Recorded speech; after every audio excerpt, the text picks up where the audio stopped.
오늘은 내 몸을 쳐 절제하고 복종하라. 내 몸을 쳐서 절제하고 복종하라는 제목으로 함께 은혜를 나누려고 합니다. 여러분, 운동선수는 시합을 위해서 먹는 것을 조절합니다. 자는 것도 조절을 하고 말하는 것까지 생활 전부를 다 절제를 합니다. 왜 그렇게 합니까? 상을 받기 위함입니다. 근데 그 상은 시들고 썩어버리는 그런 면류관입니다. 오늘 이 사도 바울이 고린도에서 고대 올림픽 경기와 같은 그 이스무스 경기가 있었는데 지금 그것을 빗대어서 지금 오늘 말씀을 주고 있습니다. 거기에 이제 면류관을 주는데 우리는 이렇게 금메달을 주고 옛날 고대 올림픽 때는 월계관을 이렇게 줬죠. 근데 이 이스무스 경기에는 솔잎으로 만든 그런 관을 주었습니다. 근데 뭐 솔잎으로 만든 관도 그렇고 뭐 하여튼 관은 시간이 좀 지나면 다 시들어 버리는 그런 관이었습니다. 여기서 바울이 우리에게 묻는 겁니다. 세상 사람들이 썩어 없어질 상을 위해서도 저렇게 절제하면서 애를 쓰는데 썩지 않을 하나님의 나라의 상을 바라보는 우리는 지금 얼마나 애를 쓰고 있는가? 지금 그것을 질문하고 있습니다. 그러므로 오늘 말씀 내 몸을 쳐 절제하고 복종하라, 이 제목을 가지고 나는 지금 무엇을 향해 어떻게 달리고 있는가를 분별하시는 이 새벽 되시기를 주님의 이름으로 축원합니다. 세 가지를 살펴보겠습니다. 첫째, 상을 바라보며 방향을 정하고 달려야 한다는 것입니다. 우리 24절 말씀 같이 읽겠습니다. 시작. 운동장에서 다른 짐 하는 자들이 다 달릴지라도 오직 상을 받는 사람은 한 사람인 줄을 너희가 알지 못하느냐? 너희도 상을 받도록 이와 같이 다름질하라. 아멘. 여러분, 바울은 고린도 사람들이 잘 아는 운동 경기의 장면으로 지금 말을 하고 있습니다. 운동장에는 이제 많은 사람이 이제 달리겠죠. 그러나 상을 받는 사람은 이게 한 사람입니다. 여러분, 여기서 오해하지 마십시오. 바울의 뜻은 구원받는 사람이 한 명뿐이다, 이런 의미는 아닙니다. 바울이 말하는 것은 한 사람만 상을 받으니, 한 사람에게만 상을 주니 얼마나 애를 쓰고 달리겠느냐, 지금 그것을 강조한 것입니다. 여러분, 군대에서도 선착순 달리기만 해도 그건 선착순이라도 1등만이 아니라 뭐 그래도 뭐 1등부터 한 10등까지 이렇게 끊어도 아주 죽을 힘을 향해서 다 달립니다. 근데 하물며 올림픽 경기와 같은 이 운동 경기에서 다름질하는데 얼마나 열심히 뛰겠습니까? 바울은 지금 우리 신앙생활도 그렇게 최선을 다해야 한다는 것을 강조했던 것입니다. 여러분, 여기서 다름질하라는 말은 헬라어로 단 한 번의 결심을 나타내는 단어는 아닙니다.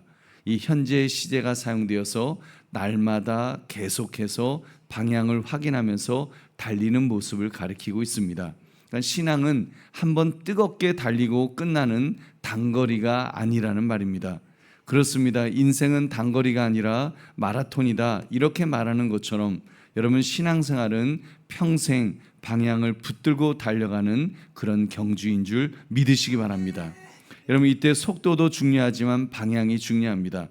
사도 바울은 26절에서 이렇게 말합니다. 우리 26절 같이 읽겠습니다. 시작.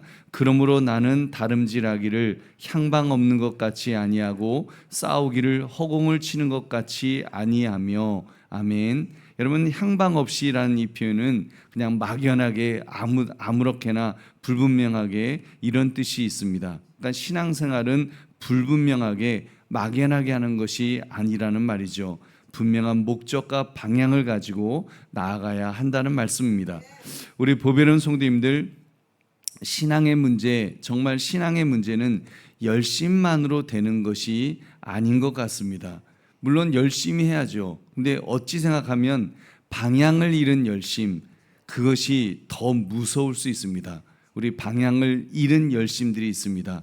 봉사도 많이 하고 말도 많이 하고 계획도 많이 하는데 그 모든 것이 방향을 만약에 잃어버린다면 그것은 향방 없는 다름질이 되고 말 것입니다.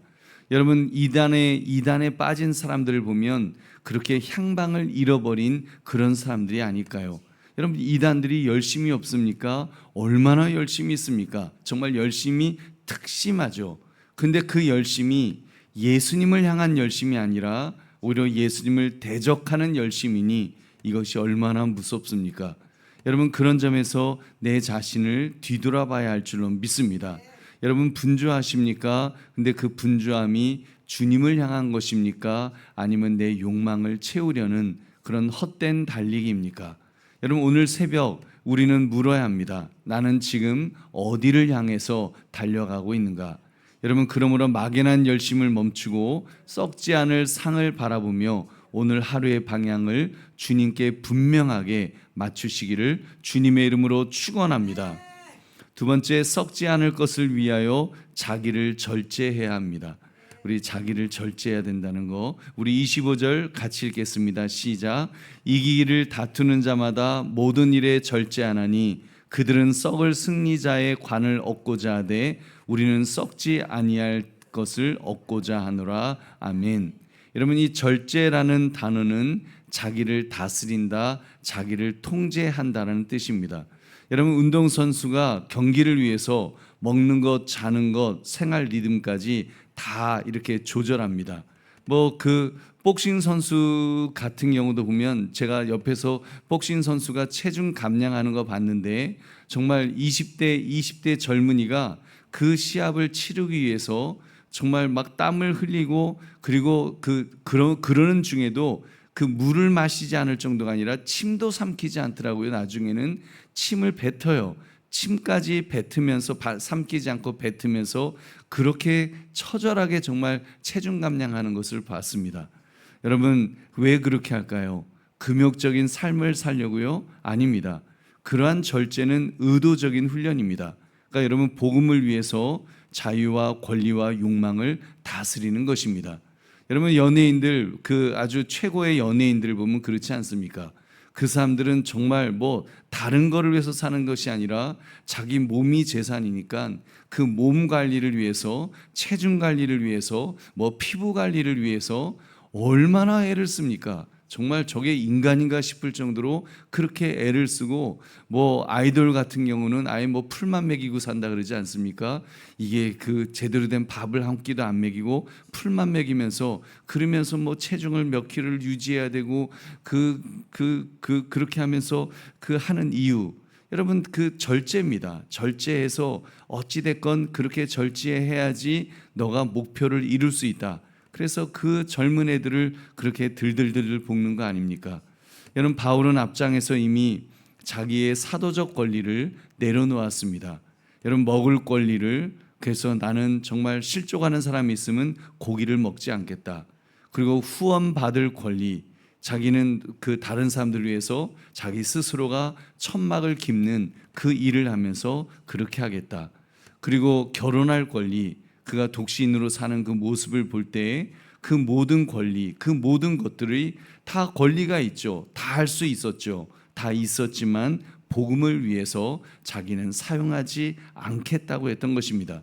여러분 그러니까 바울의 절제는 구원을 얻으려고 자기를 학대하는 것이 아니었습니다. 이미 구원받은 사람으로서 그는 예수 그리스도를 다메섹 도상에서 만나면서 구원받은 하나님의 백성으로서 자기가 예수 믿는 사람들을 핍박했었는데 그런 자기를 위해서 십자가에서 예수님이 죽으셨다는 것을 깨달았을 때 그는 구원받은 자로서 구원에 합당하게 살기 위해서 자기를 다스렸던 것입니다. 여러분 이때 바울은 한 가지 대조를 보여주었습니다. 세상의 관, 그 세상의 면류관이죠. 세상에서 주는 면류관, 그것은 썩습니다. 사람의 칭찬도 결국은 사라지는 것이고 사람들이 인정해 주는 것도 사라지고 쾌락도 사라지고 세상의 영광도 다 썩어져 버리고 없어질 것이라는 것입니다. 그러나 하나님이 주시는 상은 하나님이 주시는 상급은 그 복음의 열매 그리스도 안에서의 영광은 썩지 않는다는 것입니다. 여러분 여기서 사도 바울이 도전적인 말씀을 던집니다. 세상 사람들은 썩을 것을 위해서도 저렇게 절제하는데, 그거 사실 뭐 소나무로, 그 소나무 뭐 잎으로 만든 그런 관이 몇 주나 가겠습니까? 뭐 한 달이 가겠습니까? 1년이 가겠습니까? 근데 그거를 위해서도 그렇게 절제하는데 우리는 왜 썩지 않을 것을 바라보면서 방심할 수 있겠는가? 지금 그 질문을 던지는 것입니다. 우리 보배로운 성도님들, 내 식욕이, 내 잠이, 내 스마트폰이, 또는 내 감정이, 내 분노가, 내 입술이 나의 하루를 이렇게 질질질질 끌고 다니고 있지는 않습니까? 여러분, 절제는 강한 사람이 하는 것이 아닙니다. 절제는 은혜가 붙들어주는 사람이 하는 것인 줄 믿으시기 바랍니다. 여러분, 주님이 나를 붙들어 주시면, 주님이 나를 이끌어 주시면 여러분, 우리에게 절제할 수 있는 그 힘이 생깁니다. 성령의 열매는 절제가 있지 않습니까? 여러분, 성령께서 우리를 주관하시면 그 절제할 수 있는 그 은혜를 주셔서 여러분, 절제의 열매를 맺게 될 줄로 믿습니다. 여러분, 만약에 지치셨다면 다시 그리스도의 사랑 앞에 엎드리십시오. 왜냐하면 우리의 힘은 바로 복음에 있습니다. 예수 그리스도께 있는 줄 믿으시기 바랍니다. 그러므로 썩을 것을 위해 사는 인생이 아니라 썩지 않을 것을 위해서 오늘 내 생활을 다스리는 거룩한 절제가 있으시기를 주님의 이름으로 축원합니다. 세 번째, 내 몸을 쳐서 복음 아래 복종시켜야 합니다. 우리 27절 말씀 같이 읽겠습니다. 시작. 내가 내 몸을 쳐 복종하게 함은 내가 남에게 전파한 후에 자신이 도리어 버림을 당할까 두려워함이로다. 아멘. 여러분, 여기 내 몸을 쳐야 한다는 말씀을 오해하면 안 됩니다. 이것은 자신의 신체를 뭐 매질해라, 뭐 이렇게 그 자기를 자학해라, 이런 말, 자해해라, 이런 말이 아닙니다. 여러분, 기억하십시오. 바울은 몸을 악한 것으로 보지 않았습니다. 그 당시 사도 바울 시대 때는 그 육신을 약한 것으로, 악한 것으로 보는 사람들이 있었습니다. 지금도 어떤 사람들은 뭐 우리 육신은 썩을 거니까 이건 뭐 악해, 그렇게 생각하는 사람들도 있을 수 있지만 여러분, 그렇지 않습니다. 성경은 우리의 육신을 악으로 보지 않습니다. 고린도전서 6장에서 오히려 우리 몸을 성령의 전이라 그러죠. 값으로 산 것이 되었다라고 그렇게 성경은 말씀합니다. 그러니 몸으로 하나님께 영광을 돌리라는 것입니다. 즉, 내 몸을 쳐라는 말씀은 몸의 욕구가 주인 노릇하지 못하게 하라는 것입니다. 할렐루야. 여러분, 복종하게 하라고 했습니다. 복종, 자신의 몸을 종으로 삼아야 한다는 아주 강력한 표현입니다. 보십시오. 내가 욕망의 종이 되는 것이 아니라 여러분, 내 몸의 습관이 복음의 종이 되게 하는 것을 가리키는 것입니다. 여러분, 바울이 어째서 이렇게 절박하게 그 말했던 것일까요? 여러분, 두려웠기 때문입니다. 지금 바울은 그 두려웠습니다. 왜요? 남에게 전파한 후에 자신이 도리어 버림을 당할까 봐. 자신은 그 남에게 복음을 전파했는데 자기가 자기를 쳐 복종시키지 않으면 오히려 도리어 버림을 당할 수가 있기 때문에 지금 사도 바울이 그 말을 하는 것입니다. 여러분, 이 말이 바울이 구원의 확신이 약했다, 이런 뜻이 아닙니다. 혹여라도 복음을 전한다고 하면서 정작 자기 자신이 복음 앞에 정직하지 못할까 봐 그러한 위선을 두려워했던 것입니다. 여러분, 실제로 그러는 경우들이 얼마나 많지는 않지만 여러분, 선자는 넘어질까 조심하라. 여러분, 복음을 전하면서 정말 자기 자신을 처 복종시키지 않으면 어디서 흔들릴지 모릅니다. 여러분, 사람들이 사도 바울님, 복음 전도자님 막 그러다 보면 자기가 자기를 치지 않으면 정말 어느 순간에 자기가 오히려 사단에게 넘어갈 수 있기 때문에 그것을 두려워하며 자신을 지키라고 그렇게 말씀하고 있습니다. 보배로운 성도님들, 이 말씀은 특히 부모에게, 교사에게, 직분자에게, 또 오래 믿은 우리에게 더 깊이 도전하는 말씀입니다. 여러분, 복음 전도자가 복음을 전한다고 하면서 정작 가족에게는 가장 무절제하고 함부로 말할 수도 있지 않을까요? 여러분, 정말 그 교회에서는, 성도들도 그렇습니다. 교회에서는 정말 너무나 나이스하게, 너무나 온유하게 이렇게 대하다가도 막상 가족들을 만나게 되면은 굉장히 그 다른 모습을 하는 수가 있죠. 그래서 우스개로 어느 목사님에 대한 이런 이야기 아마 여러분 들으셨을 것입니다. 어떤 사모님이 목사님이 강대위에서는 너무 그럴듯하게 말씀을 하시는데 정작 집에만 오면 너무 엉망이어서 이제 강대위에 살림살이를 가지고 올라갔다고 하는. 그래서 사모님 뭐 하시냐 그랬더니 앞으로는 여기서 살아야 되겠다고, 여기 이 강대위에서는 우리 목사님이 너무 훌륭하신데 하여튼 강대만 내려가면 아주 그냥 세상 말로 멍멍이판이 돼갖고 도저히 못 살겠다고, 그래서 올라갔다는 그런 말이 있지 않습니까? 그렇습니다. 여러분, 남을 가르치기 전에 나는 과연 정말 내가 전한 복음 앞에 정직하게 서 있는가, 여러분 그것을 늘 이렇게 생각해야 됩니다.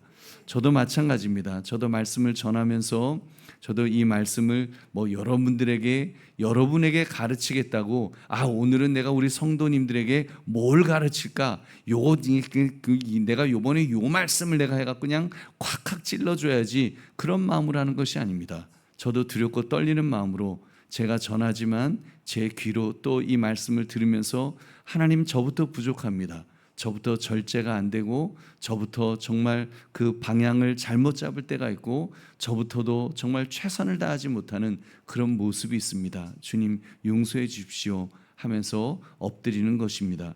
여러분, 그러므로 남을 가르치기 전에 먼저 내 몸과 욕망을 복음 앞에 복종시키시는 그런 정직한 성도가 되시기를 주님의 이름으로 축원합니다.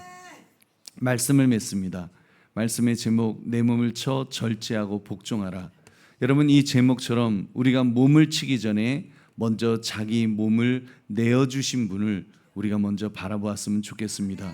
누구십니까? 우리 주 예수 그리스도이십니다. 여러분, 예수님은 우리를 위해서, 나를 위해서 그 몸을 십자가에 내어주셨습니다. 채찍에 맞으시고 못에 박히시고 찢기셨습니다. 무엇을 위해서요? 썩을 것을 위해서가 아니라 썩지 않을 것을 위해서, 우리의 영생을 위하여 그렇게 사셨습니다. 우리는 그 은혜로 영원한 생명의 자리로 구원을 받은 줄로 믿습니다. 여러분, 그렇다면 그런 은혜를 받은 자로서 우리는 어떻게 살아야 할까요? 우리가 무엇을 아낄 수 있겠습니까? 우리가 자신을 쳐 복종해야 되는 이유는 구원을 사기 위해서 값을 치르는 것이 아닙니다. 우리는 이미 구원을 받았습니다. 즉 이미 은혜를 받았습니다. 값없이 받았습니다. 그렇기 때문에 받은 은혜에 대해서 믿음으로 반응하는 것입니다. 주님이 먼저 자기 몸을 주셨으니까 우리도 우리 몸을 복음의 도구로 드려야 될 줄로 믿습니다. 여러분, 그러니까 잊지 맙시다. 이 절제는 내 힘으로 이를 악물면서 내가 뭔가를 막 얻으려고 하는 그런 것이라기보다는, 여러분, 이미 내 안에 계신 성령께서 그리스도를 크게 보이게 하실 때, 정말 내 안에 계신 그리스도가 크시다는 것을 우리가 깨닫게 될 때, 여러분, 주님이 주시는 힘으로 우리가 감당하게 될 줄로 믿습니다. 그 성령이 우리를 강력하게, 우리를 참으로 우리에게 은혜를 주실 때 성령의 열매가 우리 안에서 맺혀질 줄로 믿습니다. 여러분, 기억합시다. 열매는 내가 맺는 것이 아닙니다. 여러분, 열매는 내가 포도나무 되시는 그 예수님에게 붙어 있기만 하면 우리는 가지가 되어서, 여러분, 주님이 공급하시는 힘으로 열매를 맺게 될 줄로 믿습니다. 여러분께서 그 절제의 열매, 사랑의 열매, 온유의 열매, 이 모든 그 9가지 열매를 우리가 주렁주렁 맺게 될 줄로 믿습니다. 그러므로 내 몸을 쳐 절제하고 복종하라, 이 제목처럼 썩지 않을 면류관을 바라며 주님을 향해, 여러분, 주님의 능력으로 그렇게 복종하시는 저와 여러분 되시기를 주님의 이름으로 축원합니다. 우리 기도하겠습니다. 말씀 생각하시면서 하나님, 그렇게 살기를 원합니다. 오늘 이 주신 말씀처럼 내 몸을 쳐 절제하고 복종하는 삶을 살아가는 그런 오늘 하루가 되게 해 주십시오. 우리 주님 앞에 기도하겠습니다.